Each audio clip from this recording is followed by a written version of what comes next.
Welcome back. We are reading Chapter 1 from The War Before the War. 1. The Problem. In January 1850, when Senator James Mason of Virginia introduced the legislation that came to be known as the Fugitive Slave Law, he described it as a procedural adjustment in law enforcement. A bill, he called it, to provide for the more effectual execution of the third clause of the second section, fourth article of the Constitution of the United States. From the point of view of its proponents, it was a new attempt to solve an old problem. Slavery is a condition from which the enslaved will seek escape. This was a problem the Founding Fathers knew well. In 1873, after the last shots had been fired in the War for the Independence from Great Britain, General George Washington worried that Tories and refugees fleeing the country would take fugitive slaves with them, including some of my own. It would be, quote, fruitless to give you their names, he wrote to the officer in charge of maritime traffic in and out of New York City, because they are so easily changed. But if by chance you should come upon the knowledge of any of them, I will be much obliged by your securing them so I may obtain them again. When the father of our country asked for help in tracking down his wayward slaves, the 13 former colonies were linked only loosely by cooperative agreement, the Articles of Confederation, adopted in 1781. The Articles were a first step towards nationhood, but they left unclear the mutual obligations of the states in such matters as trade and commerce, the maintenance of a national army and navy, the conduct of foreign policy, and the consent each state owed to the laws of other states. It did not take long for the last of these questions, legal reciprocity among the states, or the principle of comity, to become acute, especially as it concerned the issue of slavery. Particularly troublesome was the question of whether a person enslaved in one state of the Confederation could become free by crossing into another. It was not a hypothetical question. Even before the close of the Revolutionary War, several states had moved to abolish slavery, which seemed, at least, to some of the revolutionaries, an institution inconsistent with the ideals for which they were fighting. Between 1777 and 1784, Pennsylvania, Connecticut, Massachusetts, New Hampshire, and Rhode Island, as well as the Republic of Vermont, which entered the Union as the 14th state in 1791, put an end to it within their borders. Some ended it by legislation, others by judicial ruling. Some did it immediately, others gradually, and more states seemed likely to follow. By the early 1780s, Thomas Jefferson, who decried slavery as a moral evil, but never emancipated his own slaves, had come to believe that the spirit of the master is abating, that of the slave rising from the dust. With slavery apparently in retreat, slave owners grew alarmed about the security of their human property, because the laws of several states regarding slavery were, as James Madison put the matter, uncharitable to one another. Its presence in some states and absence from others presented a major obstacle for a confederation trying to make itself into a nation. What would the status be of slaves transported from a slave state to a free state, whether by their owner or voluntary flight? The same problem applied to the vast territories stretching south of British Canada, east of the Mississippi River, and north of the Ohio. Collectively known as the Northwest Territory, these lands had been apportioned by royal charter to the former colonies, now states, which ceded them after the Revolution to the new federal government. In July 1787, with the adoption of the Northwest Ordinance by Congress of the Confederation, slavery was banned from these territories, which were eventually organized into the states of Ohio, Indiana, Illinois, Michigan, and Wisconsin. The Free Soil North was starting to take hold. So it was an already divided country that between May and September 1787, delegates from the states met at Philadelphia, hoping to clarify their mutual obligations. Aware of the deficiencies of the Articles of Confederation in addressing the problem of comity, they produced a constitution that in some respects weakened the states and strengthened the central government. In order to persuade southern as well as northern state legislatures to ratify it, the authors of the new constitution, led by Madison of Virginia and Alexander Hamilton of New York, understood the need to make concession to reconcile clashing interests. Among those clashing interests, the most divisive was slavery, and the most fateful proved to be the constitutional guarantee, Article 4, Section 2, Clause 3, to slave owners of their rights to reclaim escaped slaves. This was the clause, according to Senator Mason and his allies in 1850, in need of more effectual execution. No person held to service or labor in one state, under the laws thereof, escaping into another, shall, in consequence of any law or regulation therein, be discharged from such service or labor, but shall be delivered up on claim of the party to whom such service or labor may be due. In fact, the Fugitive Slave Clause of the Constitution was a weak directive. Phrased in the passive voice, be discharged, be delivered up, it left wide open the matter of who was responsible for carrying it out. It made no distinction between indentured servants who worked under contract for a term of years and slaves whose bondage lasted from birth to death and was passed on to their children and their children's children until the end of time. Its silence about this distinction registered the deepest irony of American history. That the word slavery does not appear anywhere in the U.S. Constitution until after more than 3/4 of a century and 4 years of savage civil war, the 13th Amendment finally named the unnamed thing in order to destroy it. Passed by the Senate on April 18, 1864, and the House on January 31, 1865, the amendment was ratified by the required number of states on December 6, 1865, and confirmed as the law of the land by Secretary of State William Seward on December 18th. Neither slavery nor involuntary servitude exist except as punishment for crime whereof this party shall have been duly convicted, shall exist within the United States or any place subject to their jurisdiction. But if the words of Article 4, Section 2 were elliptical or even evasive, their intent was clear. Clear enough, at any rate, for one Southern delegate to declare victory on a point of great importance to the South. Speaking to constituents back home in Charleston, Charles Coatsworth Pinckney of South Carolina told them, quote, "We have obtained a right to recover our slaves in whatever part of America they may take refuge, which is a right we had not before." Pinckney spoke too soon. Amid claims and counterclaims about the status of slaves crossing state borders, in particular the border between Virginia and Pennsylvania, Southerners complained that while Northerners paid lip service to the constitutional right of slave owners to recover their runaways, they were brazenly ignoring it. Years later, the Missouri Senator Thomas Hart Benton would state the problem succinctly. "The Constitution," he wrote, "allows the recovery of fugitive slaves, but, quote, you cannot recover one without an act of Congress." In 1792, Congress acted.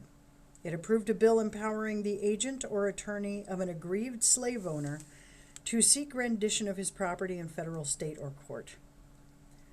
The bill also imposed a fine of anyone who knowingly and willingly obstructed the return of a runaway. On February 12, 1793, President Washington signed it into law. But this law, too, proved insufficient. With the entry of the Union of new slave states, Kentucky, 1972, Tennessee, 1973, 1976, and Missouri, 1821, touching the borders of free states, Ohio, 1803, Indiana, 1816, and Illinois, 1818. The boundary between North and South became longer and more porous.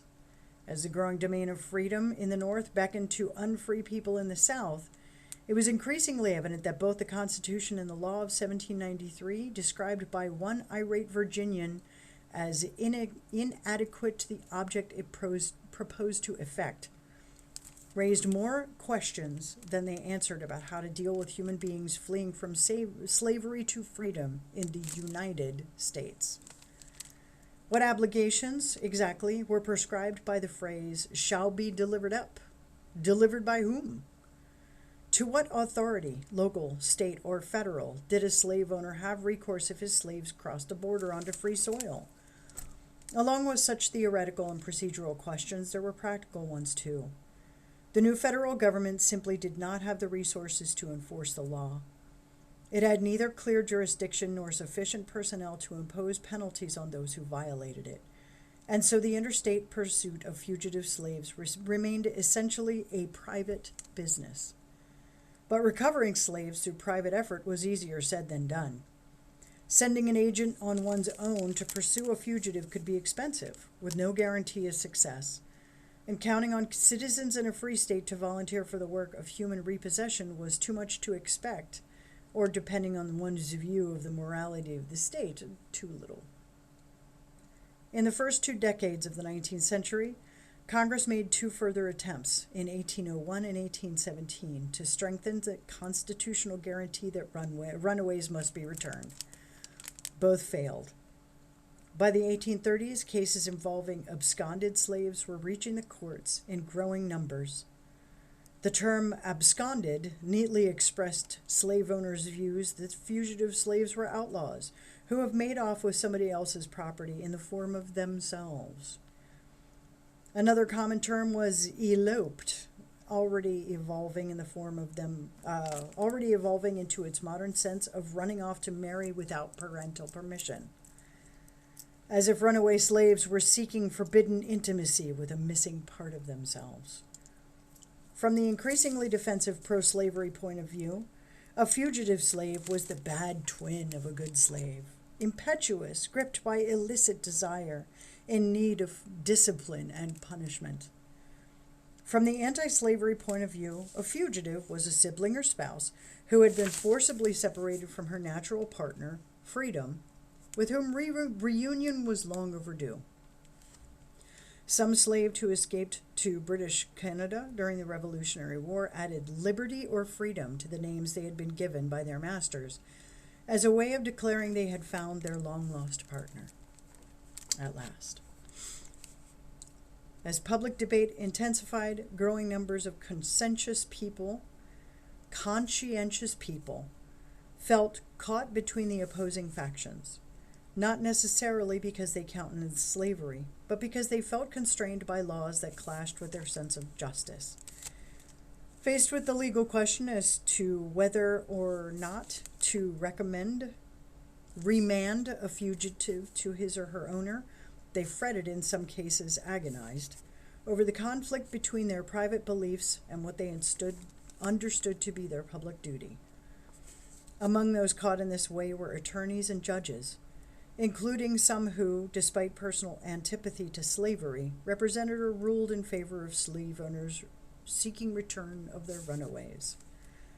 Quote, "God knows, no man in the country more regrets the black spot of slavery on our national escutcheon than I do," said one plaintiff's lawyer in an 1835 case of Maryland man seeking return of an enslaved boy who had fled to Pennsylvania. But, quote, "we must consider that we are acting under the laws and Constitution in a legal manner. To obtain possession of property, to which we have in the amplest manner proved our title." In explaining to his verdict in favor of the plaintiff, the recorder of the city of Pittsburgh, who had judicial authority, expressed his struggle not to let my feelings as a man interfere with my duties as a judge. In considering this case, he lamented, If any partiality remained on my mind, it was certainly in favor of this unfortunate Negro boy. Between feeling and duty, however, there is no medium. But only a small fraction of incidents of flight and pursuit made it to court at all. Enforcement remained mostly extrajudicial, and absconded or eloped slaves were vulnerable to recapture by their owner or the owner's agents virtually anywhere in America. If a horse wandered away and the owner found it, one scholar writes about life on the border between Maryland and Pennsylvania, he could recover it without legal process unless someone objected. The same was generally true for slaves. Farther south on the frontier between the Mississippi Territory and the Creek Indian homelands, slave owners offered brandy, corn, salt, and silver to Indian tribe leaders in exchange for hunting down runaways and bringing them home.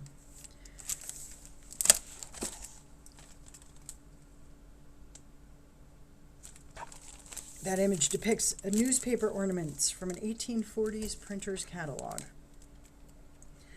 Newspaper advertisements offering rewards for runaways became so common that the historian Edward Baptist had called them the tweets of the master class. Among the standard ornaments sold to printers by type manufacturers was a picture of a runaway slave, typically available for purchase around $1.50, along with images of apothecaries, boots, and hats. In 1841, when Charles Dickens came to the United States on a book-selling tour, he was struck by the many newspaper notices, coolly read in families as part of the current news and small talk, in which slave owners offered rewards for return of their runaways. Here is a sample of what he read in New York City hotel over morning toast and tea. Ran away, a Negro woman and 2 children. A few days before she went off, I burnt her with a hot iron on the left side of her face. I tried to make the letter M. $50 reward for the Negro Jim Blake. He has a piece cut out of each ear, and the middle finger of the left hand cut off to the second joint. Ran away, a Negro named Arthur. Has a considerable scar across his breast and each arm, made by a knife. Loves to talk much about the goodness of God. We may stare in amazement at such description of mutilated human beings and wonder why, in a nation putatively dedicated to freedom, it took so long for passions over their fate to come to a boil. But given the horrors of our own time, millions of refugees abroad fleeing murderous violence, only to drown or suffocate or be sold into sexual slavery. Thousands in our own country held in jails or detention camps while awaiting deportation back to some form of servitude in the countries from which they fled. Perhaps we also ought to ask this question of ourselves. One reason why public dispute over the issue of fugitive slaves remained relatively subdued for so long is that they never amounted to more than a small fraction of the enslaved population. A survey conducted in 1850 put the number of slaves missing annually at about 1,000 in an enslaved population of over 3 million, or around 0.033%. In Maryland, which led the states in the number of fugitives, a total of 279 were counted in the year before 1849 and 1850. Census data suggests that between 1850 and 1860, the number of slaves in the United States emancipated by their masters exceeded the number who ran away by between 50% and 400%.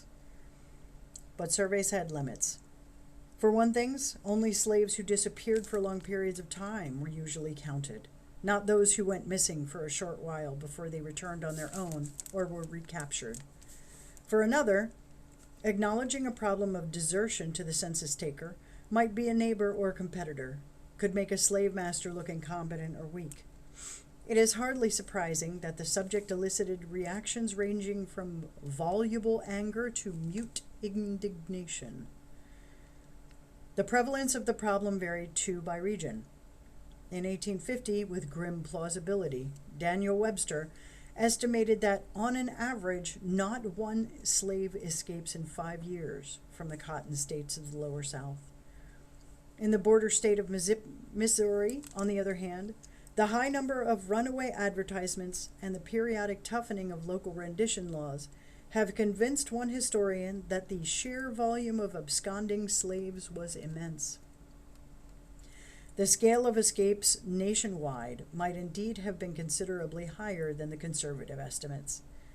At the time the Fugitive Slave Bill came up in Congress, contemporaries tended to put the total number of escaped slaves in the free states upon who this new fugitive slave law is intended to operate at around 100,000. Some scholars since have suggested as many as 50,000 slaves per year went missing temporarily, and perhaps 5,000 permanently. As one authority puts it, all figures are guesses, really. Whatever their true count, a main reason more slaves did not take flight was their knowledge, acquired by personal experience or by witnessing failed attempts by others, that the odds were stacked heavily against them. Jefferson's expectation that slavery was abating proved to be one of the worst predictions in American history. Not only was it shrinking, it was growing and spreading. Resistance to it in the slave states was fading, and its center of gravity was shifting southward to a carceral world where the idea of deliverance was almost always a cruel fantasy. No aspect of American history is more suspect to an economic determinist interpretation, to the view, that is, that material interests determine what people think and how they act, than the collapse of the anti-slavery movement in the antebellum South, which declined from a mainstream to a minority view in tandem with the rise of the cotton industry. In the early years of the Republic, leaders of the Methodist Church, soon to become the largest denomination in the South, voted with regard to slavery to extirpate this abomination among us. Slave owners who did not emancipate their slaves were to be expelled along with slave dealers. But as the plantation system took hold and slaves poured into the lower South, churches that took a stand against slavery found their membership dwindling. Sanctions against slave owners softened into a general rule to which more and more exceptions were permitted until most anti-slavery clergy either censored themselves or left for churches in the North or the West. By the late 1830s, anti-slavery agitation in the South, where the idea of gradual emancipation had once attracted significant support, had largely subsided, and in the Deep South it had almost entirely disappeared. In descriptions of the effects on slavery of the American body politic, the metaphor of cancer has evolved, invoked so often that it has become a cliche, hackneyed perhaps, but like many cliches, substantially true.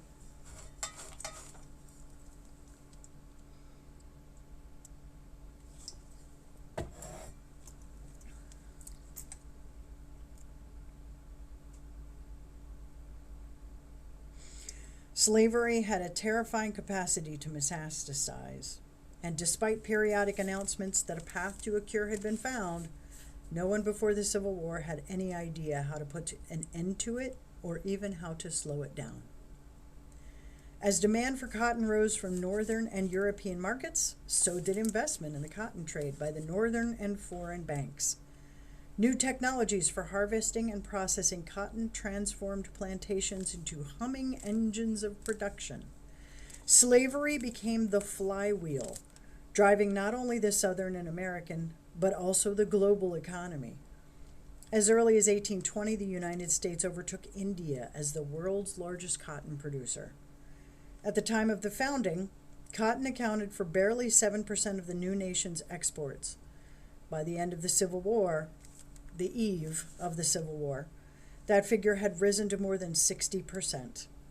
In 1844, as estimated by one anti-slavery newspaper, $1,200 million worth of human beings was held by 200,000 slaveholders.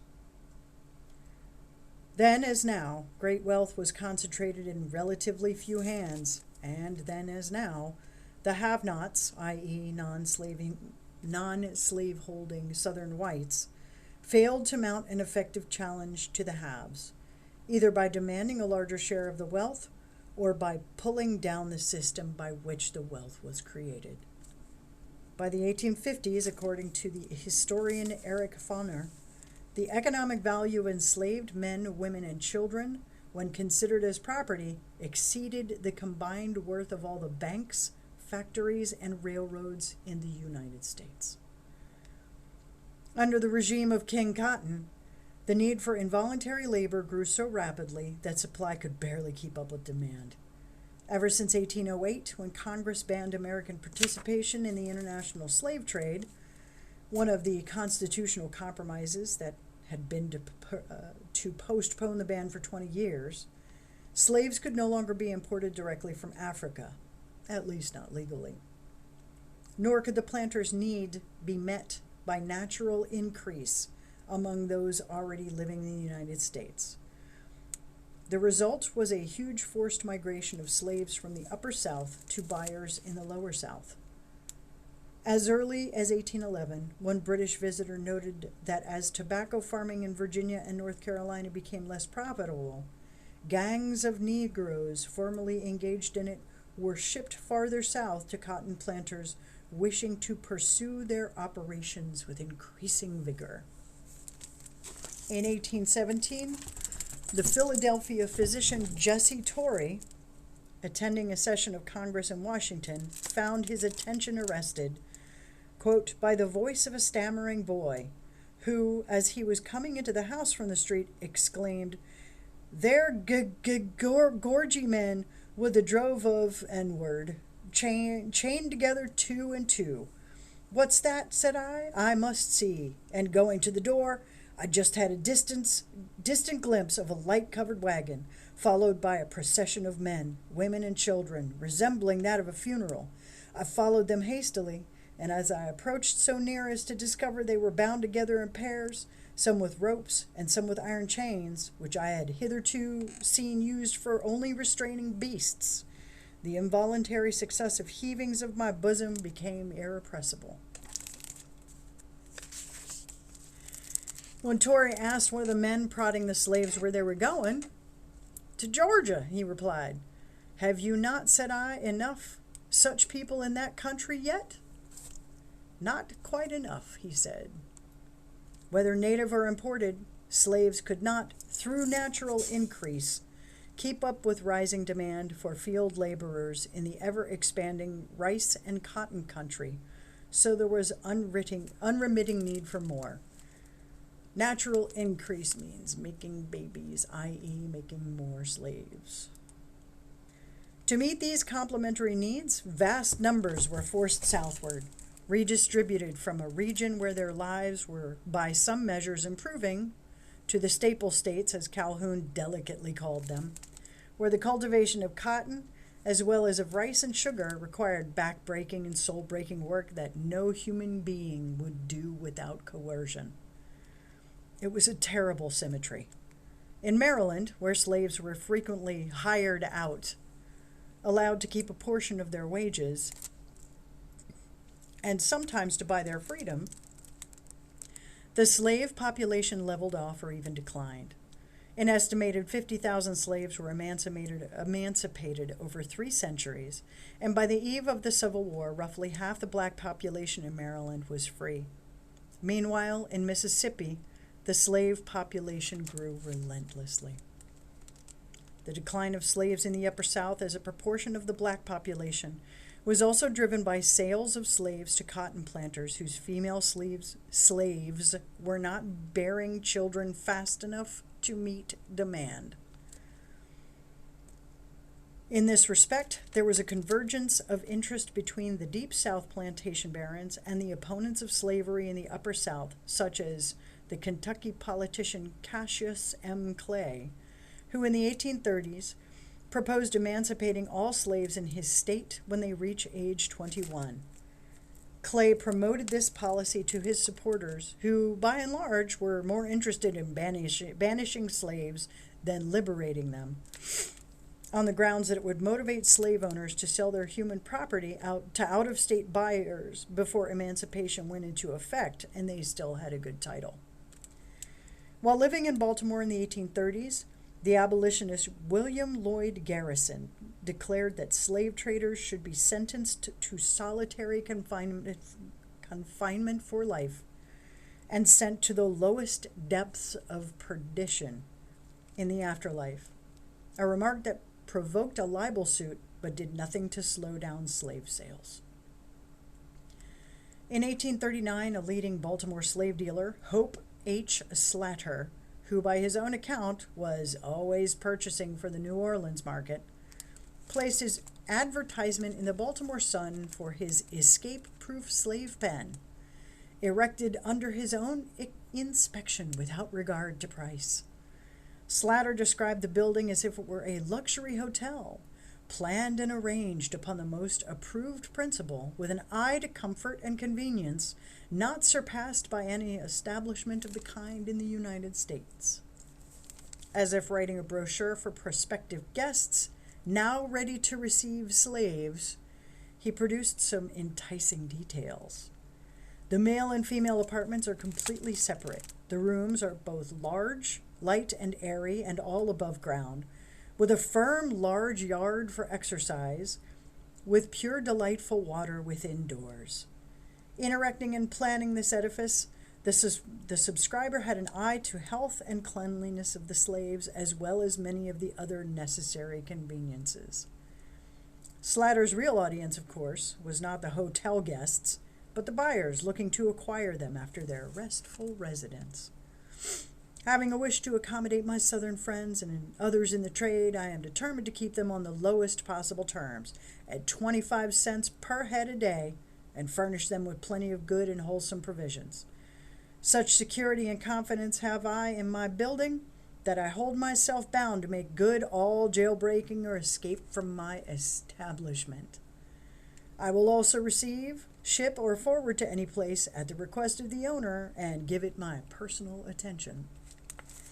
With the help of merchants like Slatter, who also assured prospective sellers that he would pay cash and the highest prices for likely slaves of both sexes, slavery boomed in Cotton Country. The enslaved population in Georgia, which stood at around 35,000 in 1800, rose to 500,000 by the 1850s. In Mississippi, over the same period, the number soared from 3,000 to 400,000.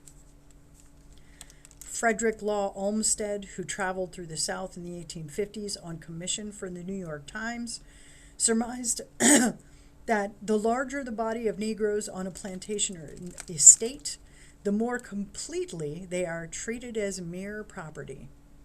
From coastal Georgia and South Carolina to the Mississippi Delta and the Louisiana Bayou, the degradation of men, women, and children into mere property was all but complete.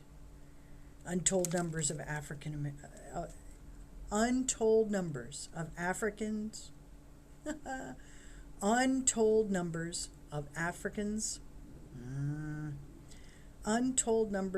of Americans of African ancestry were thus imported from a world where they might at least have dreamt of freedom into what was, in effect, a maximum security prison where the planters systematically sealed the exits.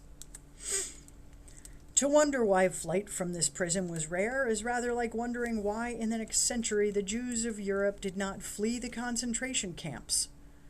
Charles Ball, a Maryland slave sold south to work in the rice and cotton fields, who somehow made it to Philadelphia after repeated escapes and re-enslavements, reported in a memoir dictated in 1836 that, quote, No slave dare leave the plantation to which he belongs without a written pass from the overseer or master, because any white man who meets a slave off the plantation without a pass has a right to take him up and flog him at his discretion.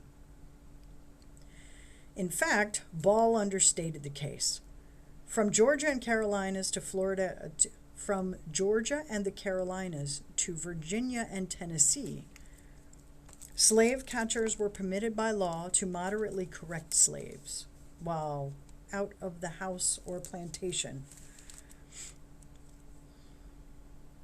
From Georgia and the Carolinas to Virginia and Tennessee, slave catchers were permitted by law to moderately correct any slave who, while out of the house or plantation, refuses to submit to undergo the examination of any white person, and in cases where such slave shall assault and strike a white person, the law prescribed that he may be lawfully killed.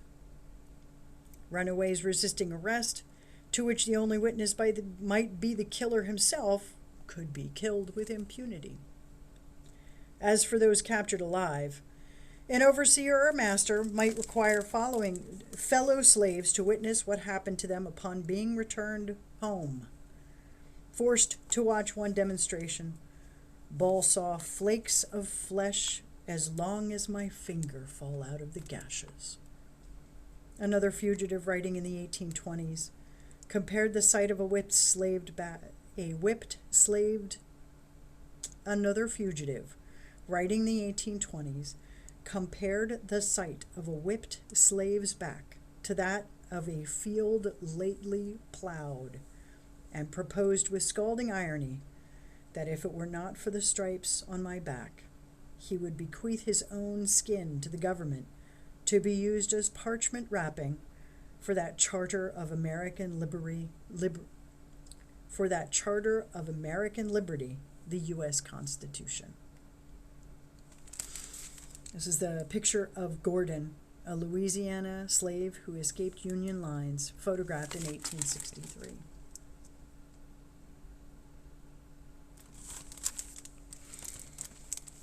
In this sealed world, the hierarchy was clear.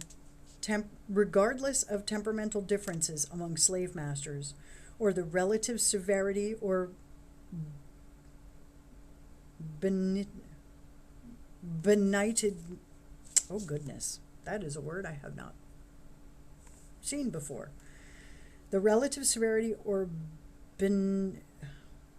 benignity of living conditions among slaves, everyone was either a guard or an inmate.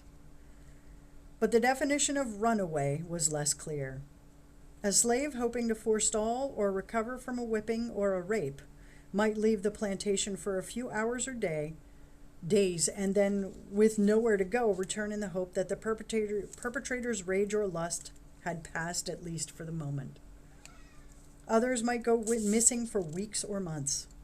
Slave hunting became a kind of sport, not much different for the hunter from chasing fox or game, except that the thrill of pursuit could be greater, and so could the profit.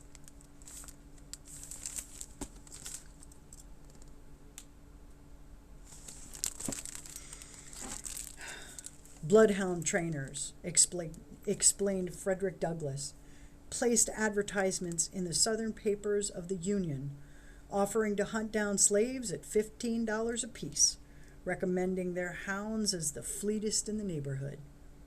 Slave catchers who made a business of N-word hunting kept horses trained as well as the dogs to go over any common fence, or if they couldn't leap it, to break it down, and could expect to be paid up to $200 depending on how long it took to get the job done. In a waterfront city like New Orleans, Mobile, or Savannah, a slave might dare to stow away on a ship bound for some northern port, but for the overwhelming majority of inland slaves, there was no exit. Many plantation slaves lived in country surrounded by snake-infested swamps, accessible by roads traveled by thugs who were happy to hang a runaway and show off his corpse as an instructive example. But even for slaves who might once have fled into wood or swamps, the deforestations and draining of wetlands that advanced with the expansions of white settlements all but cut off their escape routes. Nor was there safety in what the slave master deemed good behavior.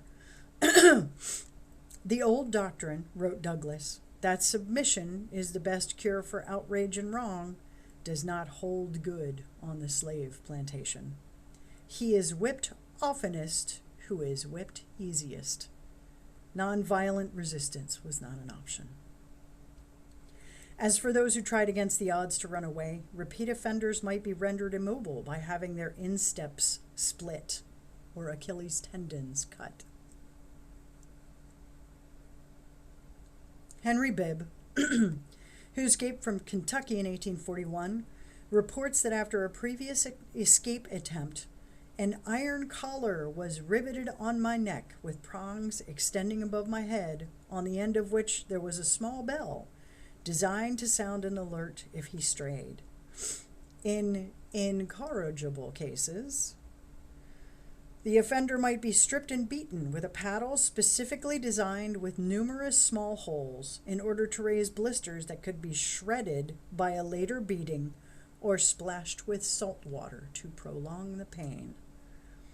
Slaves were subject not only to beatings by owners and overseers, black as well as white, but to fighting amongst themselves, sometimes goaded into it for the entertainment of onlookers who enjoyed betting on the outcome.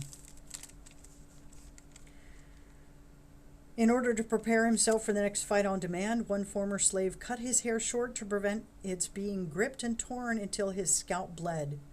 And in one particularly vicious encounter, to the delight of his audience, he bit off half his opponent's nose.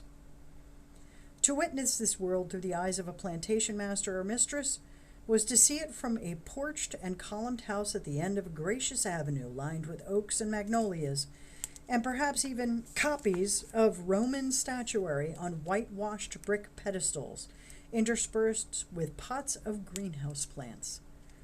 To view it through the eyes of the few plantation slaves who left a verbal record was to see a world patrolled by sentinels and spies, where the future replicates the past, and all things beautiful are taunting reminders of how confining and impenetrable are the boundaries of one's life.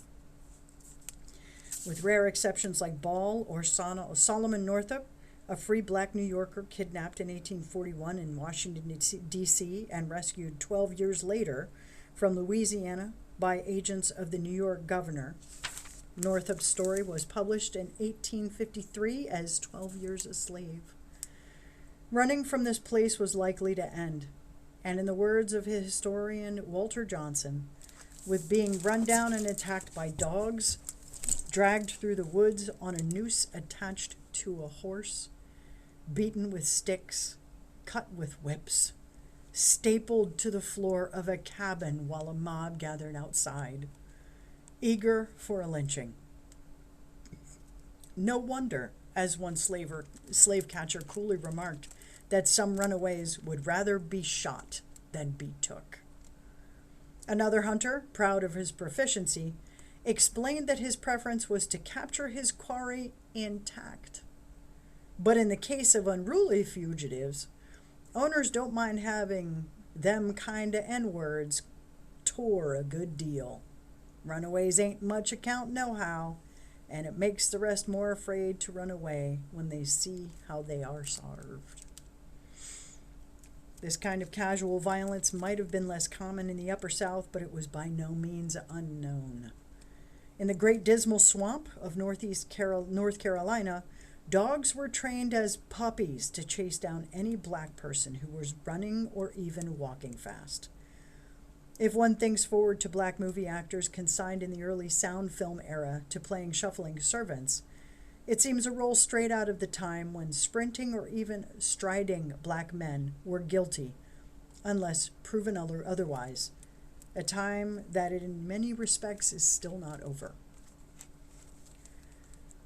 For a slave, say in St. Louis or Baltimore, The proximity of free territory and the possibility of flight via river or bay, sometimes aided by free black sailors who were stopping in port, meant better prospects for escape than for counterparts further south. But the challenge was still daunting. Douglas, who beat the odds in 1838 by boarding a northbound train from Baltimore with identification papers given to him by a free black sailor, described what awaited any slave who dared to dream of freedom. We could see no spot this side of the ocean where we could be free. We knew nothing about Canada. Our knowledge of the North did not extend farther than New York. And to go there and be forever harassed with the frightful liability of return to slavery, with the certainty of being treated tenfold worse than before, the thought was a truly horrible one, and one which it was not easy to overcome. At every gate through which we were to pass, we saw a watchman. At every ferry, a guard. On every bridge, a sentinel, and in every woods, a patrol. We were hemmed in on every side. On the one hand, there stood slavery, a stern reality, glaring frightfully upon us. On the other hand, away back in the dim distance, under the flickering night of the North Star, stood a doubtful freedom, half frozen, beckoning us to come. Even runaways who made it north remained at risk of recapture, not only, according to Douglas' fellow fugitive Henry Bibb, the light-skinned son of a slave mother and a Kentucky state senator, by white pursuers, but by colored kidnappers who, under the pretext of being abolitionists, would find all the fugitives they could in return for a few dollars reward.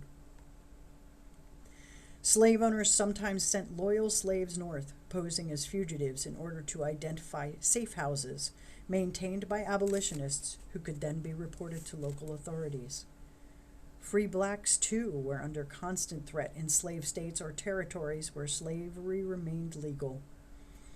As early as 1827, Congress decreed that any black person arrested and a runaway in the District of Columbia, whether or not he had been a slave, must pay his own legal fees, and if unable to do so, would be liable to be sold into slavery as a means of covering the cost of his detention.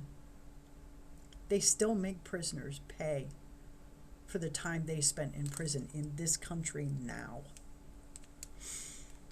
For all these reasons, debilitating conditions, conditional surveillance, for all these reasons, debilitating conditions, continual surveillance, brutal policing, betrayal by putative friends, infiltration of anti-slavery cells, oppressive laws, even such an enthusiast for all of the above as Senator James H. Hammond of South Carolina conceded with smug candor that the fugitive slave problem was very small business.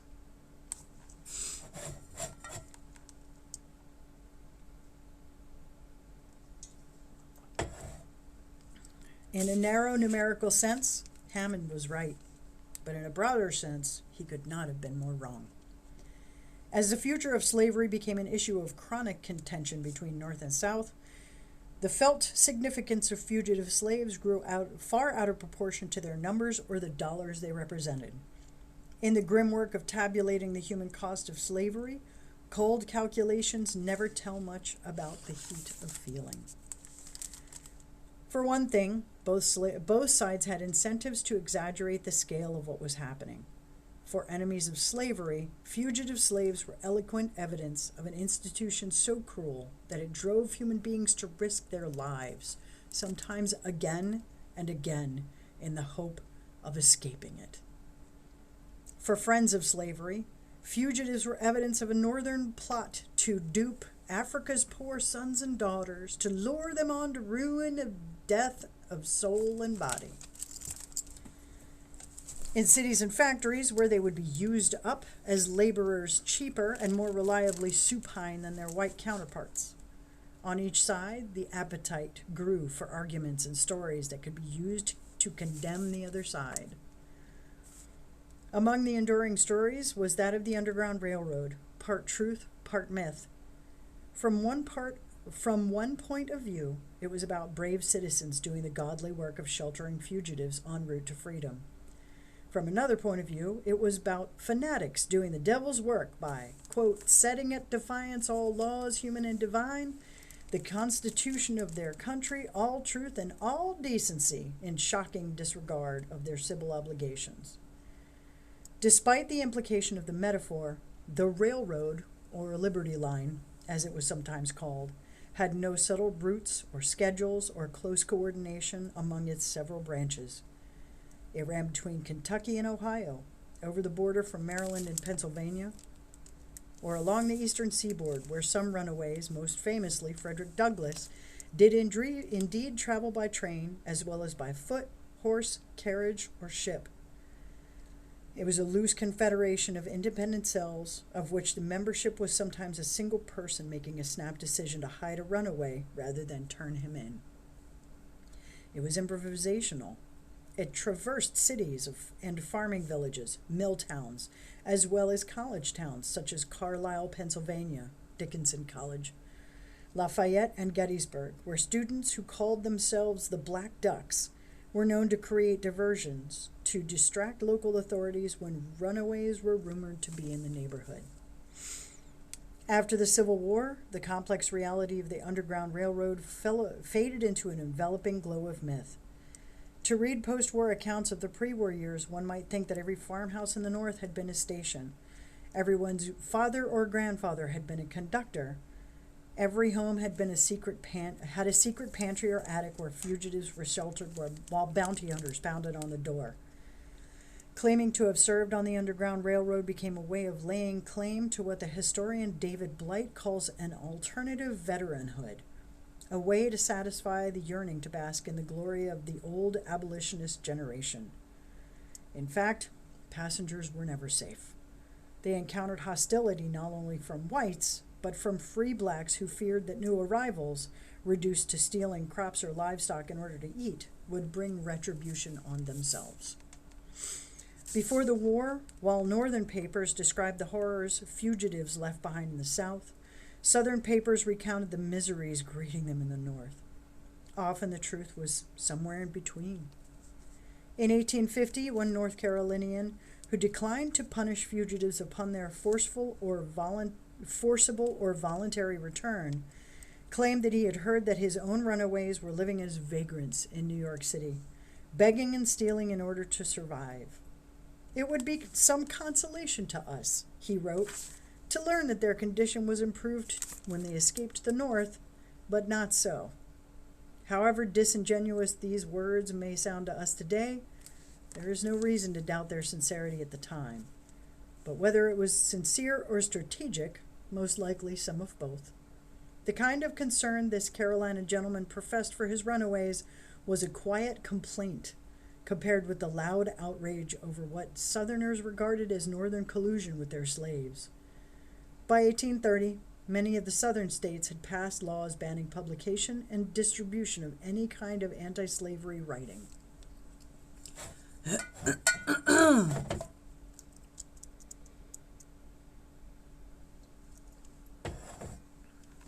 In Louisiana, quote, any person using language in any public discourse, from the bar, bench, stage, or pulpit, or in any other place, or in any private conversation, or making use of any signs, or having actions having a tendency to produce discontent among the free-colored population, or insubordination among the slaves, or who shall be knowingly instrumental in bringing into the state any paper, book, or pamphlet having the like tendency shall on conviction shall be punished with the imprisonment or death at the discretion of court. A small but tenacious cadre of clergy, mainly but not exclusively in the Upper South, defied the prohibition. In upcountry South Carolina, where Calhoun had been born half a century earlier,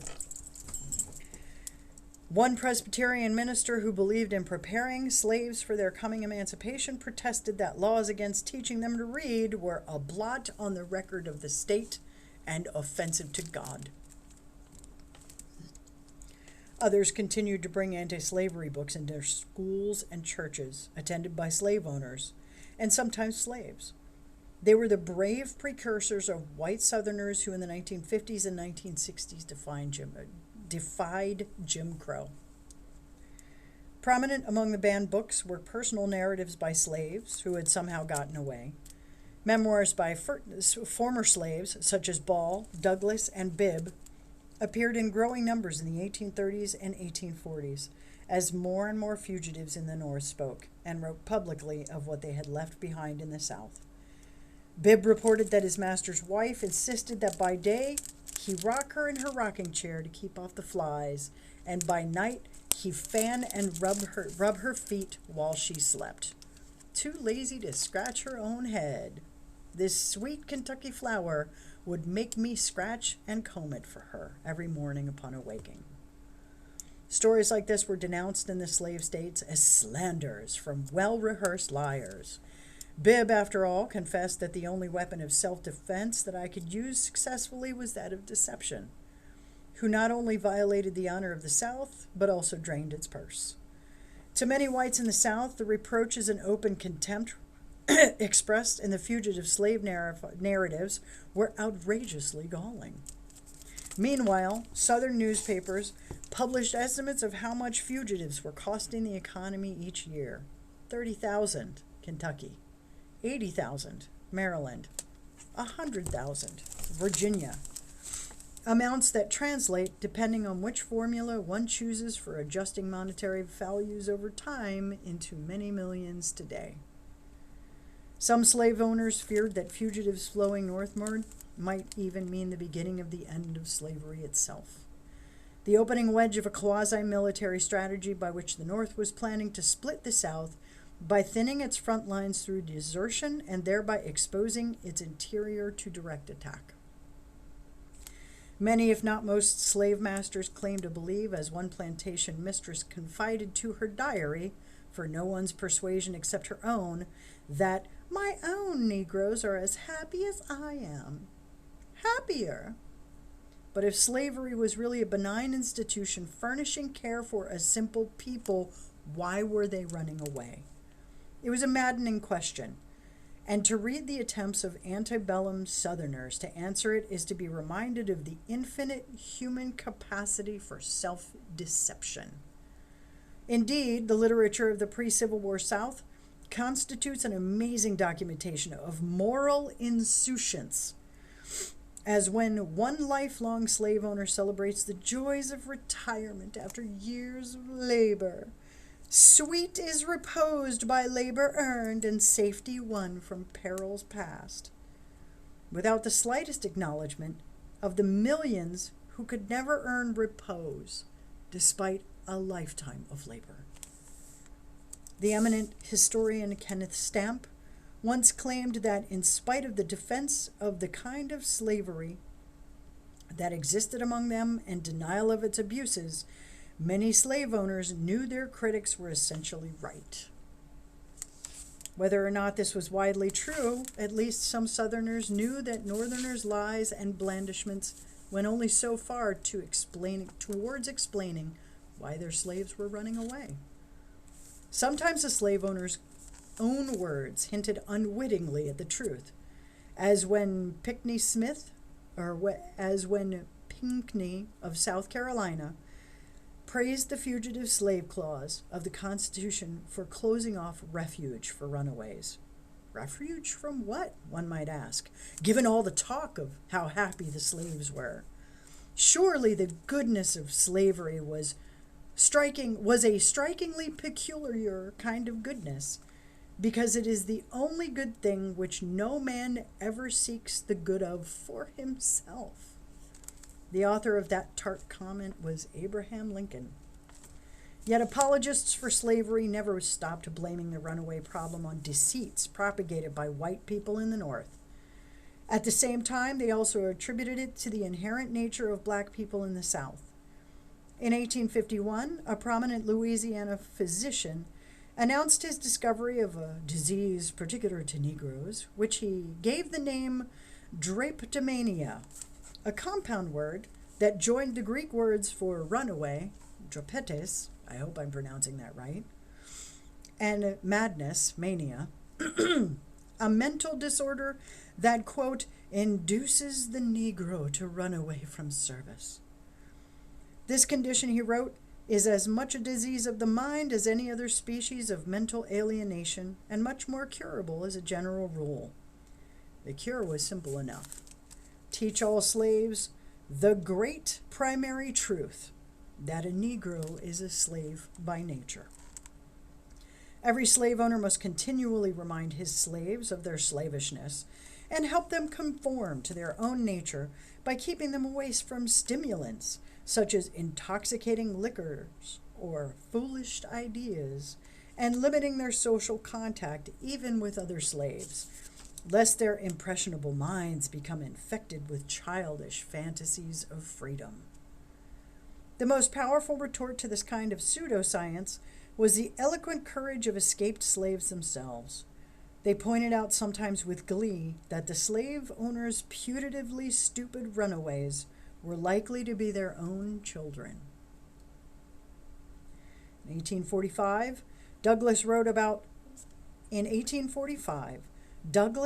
almost perfunctorily that my father was a white man, as if the point needed no elaboration, given how well was the sexual exploitation of enslaved black women by white masters. When William Wells Brown, who spoke frequently throughout the North after his escape from Kentucky to Ohio, at the age of 20 in 1834, riffed on the theme of kinship, as reported in a New York anti-slavery newspaper, complete with notations of audience response. No one mistook his wit for good humor. He began with a satirical nod to the Southern claim that slaves and slave masters are linked by bonds of affection. Quote, many of the free colored people of the North, especially the fugitive slaves, he said, are indeed connected with the slaveholders of the South by the tenderest ties of nature.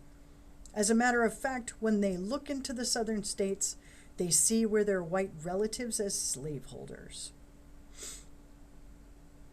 Just yesterday by chance, quote, I met a good friend of mine who came from the South about the time I did, and when the first questions he asked me was how my white relatives in Lexington prospered since I came away. And I asked after his white relatives. He wanted to know how my cousin William is, who was our minister plenipotentiary to the court of Spain. My cousin Bob Wycliffe. The Wycliffe family is a very aristocratic family in Kentucky, died a few months since worth, it is said, $5 million. Then Brown dialed back the mock pride and conveyed his resolve to see the whole slave system obliterated. Now, ladies and gentlemen, I do not look upon these white relatives of mine with as much pleasure as you would think, perhaps, but still, they are my relatives. Sometimes, we find ourselves related to some people we don't much care about. But I say, here we are. We are connected with the slaves and slaveholders by the tenderest ties of nature. And if this country wants me to run away and leave my white relatives,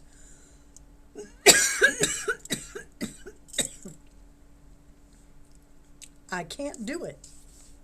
If they want to drive me away from my black relatives, I shall stay here and labor for their emancipation.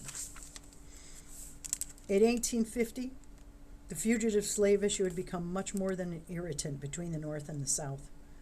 It had become, in Calhoun's words, the gravest and most vital of all questions to us and the whole Union. For a great many Southerners, fugitives were thieves in a contorted sense that they had stolen themselves. For a growing number of Northerners, the real slaves, for a growing number of Northerners, the real thieves were slave owners and the agents whom they sent in pursuit.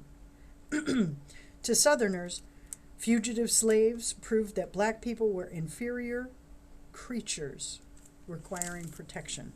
To Northerners, they proved their humanity, which demanded liberation. Cutting to the heart of the matter, Lincoln made the irrefutable point. People of any